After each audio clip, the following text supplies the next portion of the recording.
datang ke Stadium Tuanku Abdul Rahman Paroy untuk penutup selepas muka surat pertama yang dibuka pada awal musim lalu, dan kini kita menuju ke penutupnya untuk saingan Liga Super Malaysia 2024-2025 yang cukup banyak ceritanya, membabitkan ke semua pasukan, 13 pasukan yang bertanding, dan malam ini dua lagi pasukan yang akan menutup melengkapkan hari perlawanan ke-24, Negeri Sembilan dan juga Kuching City. Antara yang cukup baik transisi yang dilakukan oleh Negeri Sembilan. Antara mengubah kelajuan masuk ke dalam kawasan penalti. Percubaan pertama tanpa baik oleh Syahir Sari untuk percubaan tepat yang pertama juga dalam perlawanan ini. Dan kini giliran Kuching pula untuk melakukan serangan balas. Sitembi mendapatkan Jordan Mintah dan ada terjahan daripada Muhaimin Muhammad untuk sepakan penalti juga. Kedip mata saja ia berlaku, namun adakah larian daripada Jordan Mintah ini sudah pun offside. Jadi benar sepakan penalti untuk Kuching City. Jordan Mintah yang ditugaskan sendiri untuk mengambil sepakan ini. Jordan Mintah untuk jaringan pertama di Paroy. Kedudukan yang berubah sekelip mata saja. Dikala Negeri Sembilan memiliki peluang untuk mencipta jaringan, muncul satu serangan balas pantas dan Jordan Mintah menjumpai jaringan ke-13 pada musim ini dalam 21 perlawanan bersama Kuching City. Patrick Sitembi untuk Moses Atede. Syami antara kaki kiri untuk Jordan Mintah. Tandukannya ditangkap oleh Muhaimin Muhammad.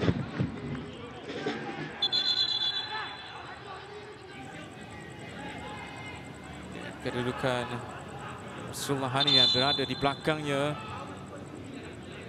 Berjaya untuk membebaskan ladan daripada Jimmy Redman. Jordan Mintah dengan percubaan yang menyambungnya terus.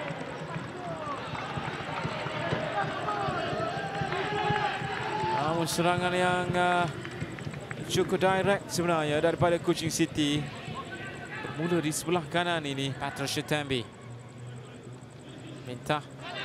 Sitembi terus dengan lariannya. Sitembi mudah tanpa putus asa, dan itulah hasilnya. Usaha yang tidak mengkhianati hasilnya untuk Patrick Sitembi. Jaringan kedua buat Kuching City.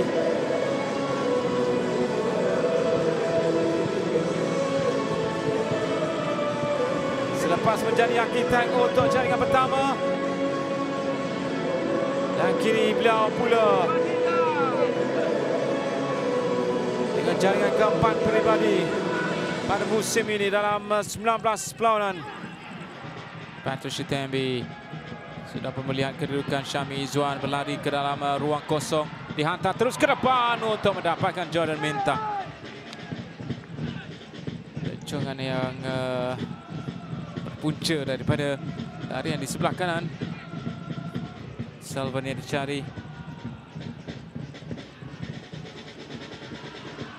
Vansini gerak di sebelah kanan untuk menewaskan Yuki Tanigawa. Lepas Vansini mencari ruang untuk dirinya. Masih lagi Vansini, tolakan yang terakhir.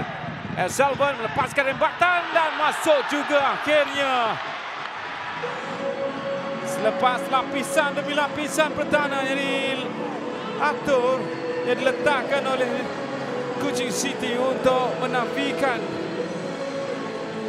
jaringan pertama ini. Jaringan pertama untuk tuan rumah. Dan Salvan memastikan ruang terkecil yang ada masih mampu untuk beliau. Namun pujian perlu diberikan kepada Sebastian Avanzini yang memulakan segala-galanya. Dan lihat bagaimana Jemo Kosa merebahkan badannya dalam usaha terakhir untuk menafikan percubaan tersebut.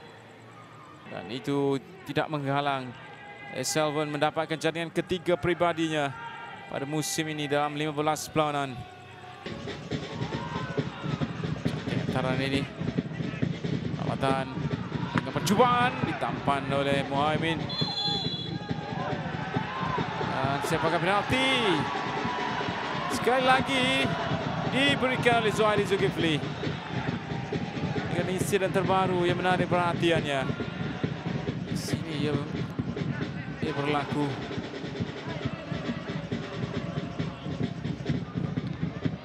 Layangan kad kuning diberikan kepada Alio Abu Bakar.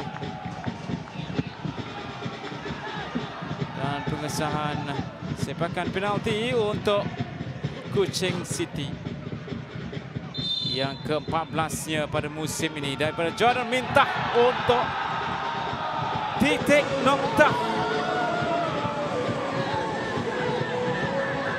Perjuangan buat kedua pasukan, namun yang lebih manis untuk Kuching City pastinya, kerana ianya merupakan satu lagi kemenangan. Dan jaringan ke-14 buat Jordan Mintah.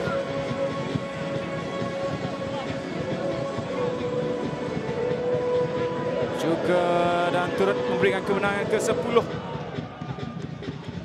buat Kuching City pada musim ini. Dalam 24 perlawanan, gol menerusi sepakan penalti. Dan sekali lagi Jordan Mintah menghantar Muhaimin Muhammad ke laluan yang salah, ke kedudukan yang salah.